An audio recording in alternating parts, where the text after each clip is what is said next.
लोजपा प्रमुख चिराग पासवान बिहार में निरंतर अपनी सभा कर रहे हैं, अपने लोगों से मिल रहे हैं, उनकी समस्याएं भी सुन रहे हैं और प्रयास करते हैं कि उसका हर हाल में निदान भी हो जाए। अपने इस प्रयास से वे अपने पिता रामविलास पासवान से विरासत में मिली बिहार के अपने मतदाताओं को भी गोलबंद कर रहे हैं।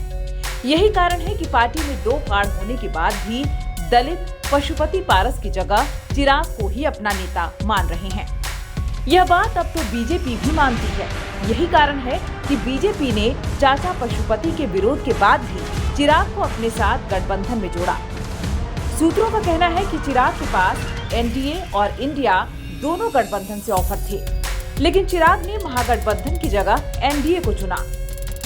उनके इस फैसले को बिहार के राजनीतिक पंडित भी एक बड़ा फैसला मानते हैं। उनका कहना है कि चिराग अपने पिता रामविलास पासवान से भी बड़ी राजनीतिक लकीर खींचेंगे। चलिए आज आपको बताते हैं कि चिराग पासवान एनडीए के लिए क्यों मजबूरी हो गए थे। नीतीश कुमार और चिराग पासवान के अनबन के कारण बीजेपी ने पशुपति पारस को एनडीए में शामिल किया। इसके बाद नीतीश कुमार के कोटे से उन्हें केंद्रीय मंत्री बनाया, पार्टी का दो फाड़ तक कराया, लेकिन चिराग इससे परेशान नहीं हुए। उन्होंने पीएम नरेंद्र मोदी और अपने वोटरों को नहीं छोड़ा। उनके इस प्रयास से उनका एनडीए में नहीं रहने के बाद भी दबदबा बना रहा।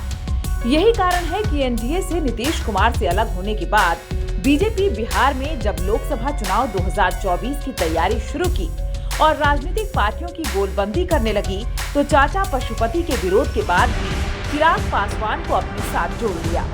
बीजेपी के सूत्रों का कहना है कि यह सब चिराग पासवान के वर्ष 2020 से जारी प्रयास का फलाफल है।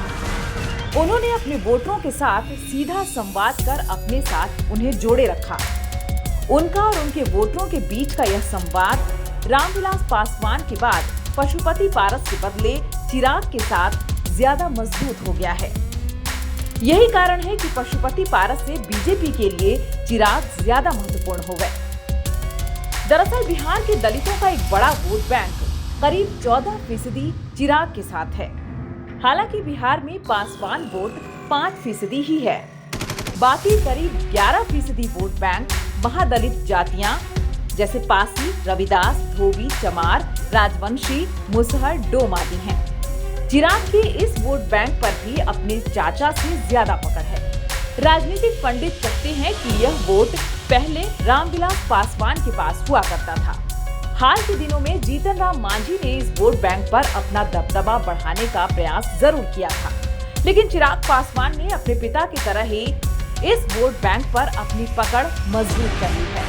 यही कारण है कि बीजेपी को नीतीश कुमार के एनडीए छोड़ने के बाद इस वोट बैंक को अपने पक्ष में करने के लिए चिराग की जरूरत है। इधर महागठबंधन भी चिराग को अपने पक्ष में करना चाहती थी। आरजेडी की ओर से इसके लिए कई प्रयास भी किए गए, लेकिन चिराग ने अंततः एनडीए का साथ चुना। चिराग के एनडीए के साथ जुड़ने के बाद राजनीतिक गलियारे में इस बात की चर्चा तेज हो गई कि आखिर चिराग ने महागठबंधन छोड़कर एनडीए का साथ क्यों चुना। राजनीतिक पंडितों का कहना है कि चिराग जाति के बदले समाज की राजनीति करना चाहते हैं। यही कारण है कि उन्होंने अपनी पार्टी में सभी को समान रूप से पद दे रखा है। वे यह नहीं चाहते कि उनकी पहचान एक जाति के नेता के रूप में बने। महागठबंधन में जाने पर वे इससे अलग नहीं निकल पाते। यही कारण है कि उन्होंने महागठबंधन की जगह एनडीए को चुना।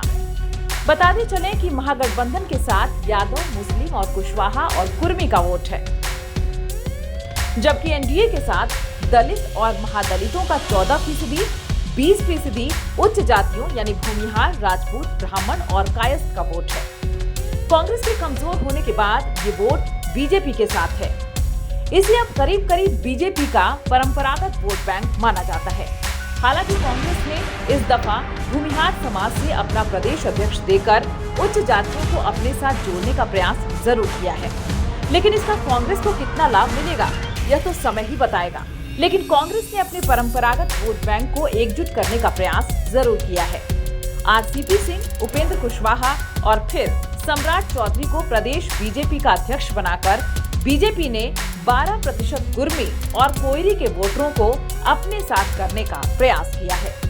राजनीतिक पंडित इसी कारण चिराग के संबंध में कह रहे हैं कि चिराग पासवान अपने पिता रामविलास पासवान से बड़ा नेता बनेंगे।